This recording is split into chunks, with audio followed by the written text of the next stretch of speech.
Assalamualaikum warahmatullahi wabarakatuh. Perkenalkan, nama saya Aryan Eka Putra. Saya mahasiswa manajemen Universitas Islam Negeri Maulana Malik Ibrahim Malang. Di sini saya mau menjelaskan tentang reksadana konvensional.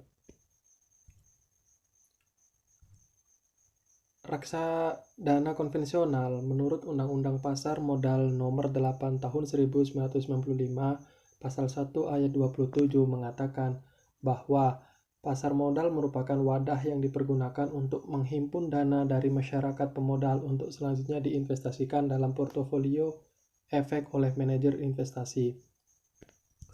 Selanjutnya, reksadana konvensional menurut Ikatan Akuntan Indonesia merupakan wadah yang dipergunakan untuk menghimpun dana dari masyarakat pemodal untuk selanjutnya diinvestasikan dalam portofolio efek.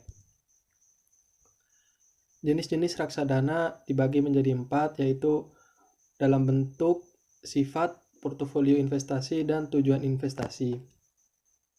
Nah, yang mau saya bahas pertama adalah dari segi bentuk. Dari segi bentuk, yang pertama adalah reksadana berbentuk perseroan. Reksadana berbentuk perseroan merupakan perusahaan penerbit reksadana menghimpun dana dengan menjual saham dan selanjutnya dana dari hasil penjualan tersebut diinvestasikan pada berbagai jenis efek yang diperdagangkan di pasar modal maupun pasar uang. Yang kedua, reksadana berbentuk kontrak investasi kolektif. Reksadana berbentuk kontrak investasi kolektif merupakan kontrak antara manajer investasi dengan bank kustodian yang mengikat pemegang unit penyertaan, di mana manajer investasi diberi wewenang untuk mengelola portofolio investasi kolektif dan bank kustodian populer dan jumlahnya semakin bertambah dibandingkan dengan reksadana yang berbentuk perseroan. Selanjutnya, reksadana berdasarkan sifatnya. Di sini ada dua. Yang pertama adalah reksadana bersifat tertutup dan reksadana bersifat terbuka. Reksadana bersifat tertutup merupakan reksadana yang tidak dapat membeli kembali saham-saham yang telah dijual kepada pemodal. Reksadana bersifat terbuka merupakan reksadana yang menawarkan dan membeli kembali saham-sahamnya dari pemodal sampai sejumlah modal yang sudah dikeluarkan.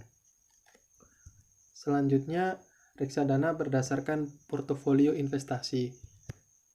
Yang pertama adalah reksadana pasar uang.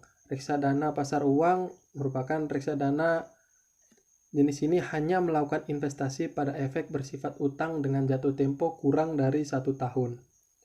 Yang kedua, reksadana pendapatan tetap. Reksadana pendapatan tetap merupakan reksadana jenis ini melakukan investasi sekurang-kurangnya 80% dari aktifanya dalam bentuk efek bersifat utang. Yang ketiga, reksadana saham.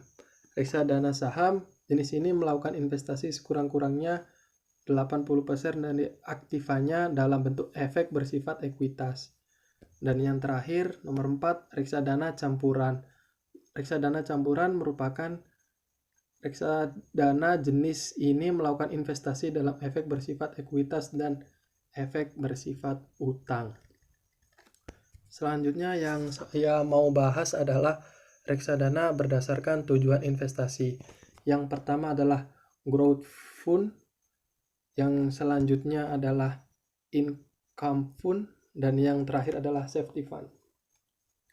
Growth fund yaitu reksadana yang menekankan pada upaya mengejar pertumbuhan nilai dana yang mengelokasikan dananya pada saham. Income fund yaitu reksadana yang mengutamakan pendapatan konstan. Reksadana jenis ini mengalokasikan dana pada surat utang atau obligasi. Dan yang terakhir adalah safety fund, yaitu reksadana yang lebih mengutamakan keamanan daripada pertumbuhan dan mengalokasikan dananya di pasar uang, seperti deposito berjangka, sertifikat, deposito, dan surat utang jangka pendek. Di sini juga terdapat dari produk-produk reksadana. Produk reksadana yang pertama adalah reksadana pasar uang. Reksadana pasar uang merupakan alokasi dana 100% pada instrumen pasar uang seperti deposito, SBI, atau kepanjangannya Sertifikat Bank Indonesia, atau obligasi dengan masa jatuh tempo kurang dari 1 tahun. Yang kedua adalah reksadana pendapatan tetap.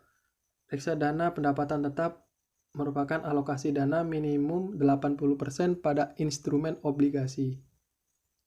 Yang ketiga, reksadana terproteksi merupakan reksadana yang memberikan nilai investasi awal dari pemegang unit penyertaan melalui mekanisme pengelolaan portofolionya dengan menginvestasikan dana pada efek bersifat utang yang masuk kategori layak investasi, sehingga nilai efek bersifat utang pada saat jatuh tempo sekurang-kurangnya dapat menutupi jumlah nilai yang terproteksi. Yang nomor 4, reksadana campuran. Reksadana campuran merupakan alokasi dana maksimal 70% untuk masing-masing instrumen pasar uang, obligasi, atau saham. Yang kelima, reksadana indeks merupakan alokasi dana minimum 80%. Aset harus diinvestasikan sesuai dengan aset-aset pada indeks acuan yang disebut dengan pengelolaan pasif, yaitu untuk mendapatkan hasil investasi yang mirip dengan indeks acuan, baik indeks obligasi maupun indeks saham. Dan yang terakhir atau yang nomor 6, reksadana saham. Alokasi dana minimum 80% pada instrumen saham. Potensi pertumbuhan relatif tinggi karena bersifat agresif. Selanjutnya di sini ada keuntungan dan resiko. Yang mau saya bahas pertama adalah tentang keuntungan. Yang pertama adalah investor reksadana dapat melakukan diversifikasi investasi tanpa harus memiliki modal yang besar. Dan yang kedua adalah melalui reksadana pula, investor awam sekalipun dapat ikut merasakan manisnya keuntungan berinvestasi di pasar modal. Yang ketiga, dengan berinvestasi di reksadana, investor pun tidak perlu repot-repot untuk memantau kinerja investasinya. Sebab hal tersebut telah ditangani oleh manajer investasi profesional yang sudah berpengalaman dalam hal pengolahan dana. Nah, yang mau saya bahas terakhir adalah tentang resiko. Semua pasar modal pastinya mempunyai resiko.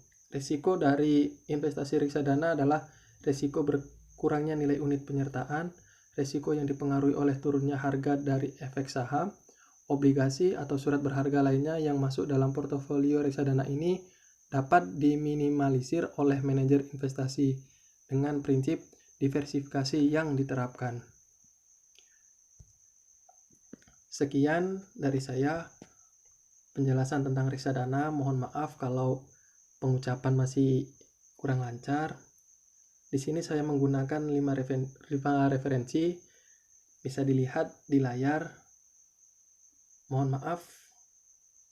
Wallahul muwaffiq ila aqwamit thoriq. Assalamualaikum warahmatullahi wabarakatuh.